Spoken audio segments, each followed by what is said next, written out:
Welcome back. So today I'm going to be doing the mid-year freakout tag that has been going around BookTube. I tend to watch it every year, and this is the first year that I will be participating. So without further ado, am I overexposed? I'm overexposed, but I don't know how to fix it. So question number 1, the best book you've read so far in 2020. So I don't even have to question or wonder.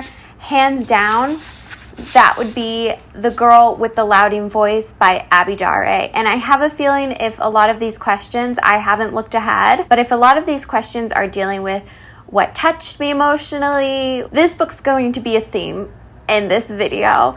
I've already gone on and on about it, but I love this book so much, and if you haven't read it, please give it a chance. It's amazing. Even if contemporary fiction isn't your thing, I promise this is a story worth reading. Question number 2, the best sequel that you've read so far in 2020. So for this, I'm going to have to say Words of Radiance by Brandon Sanderson. Bit of a no-brainer. I discovered Brandon Sanderson this year. I'm in love with Brandon Sanderson this year. So, of course, he was bound to make the list. New release you haven't read yet, but want to. Do you know what? I don't know that I have one. I've been reading a lot of backlist titles, but in terms of new releases, I don't think there's anything on my radar that I have to get my hands on right away. So, motorcycles. Question number 4, the most anticipated release for the second half of 2020. Going to have to say probably the 4th installment of the Stormlight Archive. I'm trying to take my time with Oathbringer. I'm halfway through. I took a pause. I'm reading other books, but oh my good God, I need to read the 4th one, and I'm not done the 3rd. That is how much I'm anticipating the 4th. Question number 5, the biggest disappointment. Dun, dun, dun. I mean, I touched on it briefly, but it wasn't even entertaining in the way that a Sarah J. Maas, House of Earth and Blood. This was just bad. I just didn't like it. And I had high hopes, so thus making it my disappointment. Question number 6, the biggest surprise. Just so I'm not continuously picking up Girl with the Louding Voice, which is, I didn't really know anything about it, and it has now become my favorite book. So technically that's the biggest surprise because I went in blind, but just so this isn't a stan account for Abby Dare, I'm going to say My Dark Vanessa by Kate Elizabeth Russell. I was pleasantly surprised with this one. It deals, trigger warning, with this young woman who had a relationship with her teacher, a very Palo Alto, what's that one creepy book that everybody's read and I read and it was awful. It was good, but it was awful.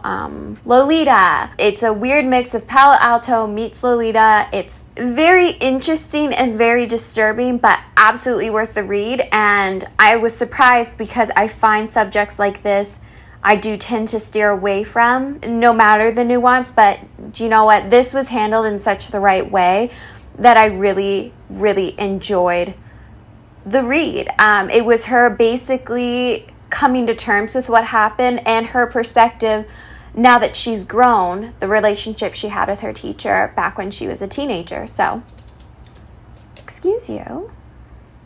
Thank you so much. New favorite author. Obviously, Brandon Sanderson. And do you know what?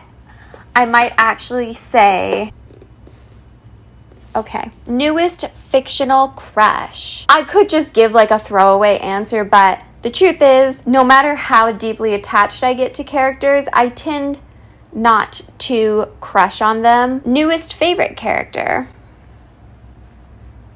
For this, I would have to say the Bear in the Nightingale's protagonist, Vasya.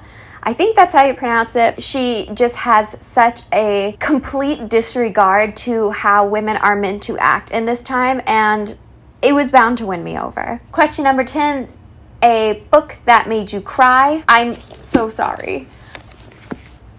I think I'm still just really enamored, and I need to do a reread soon so I can maybe just at some point talk about something else, but I closed this book and I genuinely wept. A book that made you happy, question number 11. I think for this, I would have to say Keepers of the Lost City, Lost Cities. This series reminded me of what it was like to be young and the feeling you would get when you found a book that made you forget about the world and also made you just excited to come home and to read again. The next question is favorite book to movie adaptation, but I think I've said it before, I'm not a TV person, so this is in one ear and out the other because I guess Little Women, but I think that was the end of last year, so like even that doesn't count. Favorite review that I wrote, again, not super applicable to me. The most beautiful book you've bought so far this year. I would have to say, as much as I really didn't like the book, goddamn, is this a pretty cover?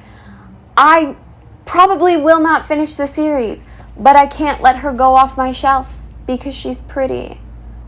And she was worth the money, even though I didn't like her. And that's the job of a book, is to enjoy the story. But do you know what? She's too beautiful. She's too beautiful. Question number 15. What books do you need to read by the end of the year? 1, 2, 3, 4, 5, 6. There's 6 shelves of these. I tend to, normally, COVID aside, I tend to do a biannual. Does that mean 2 times a year? I think it does. Twice a year, I will do large book hauls. But before I can do another really large book haul, I have to work my way through some of this because this is a full bookcase. So thank you so much for watching. I make videos every Wednesday and Saturday, and I will see you Saturday with another video.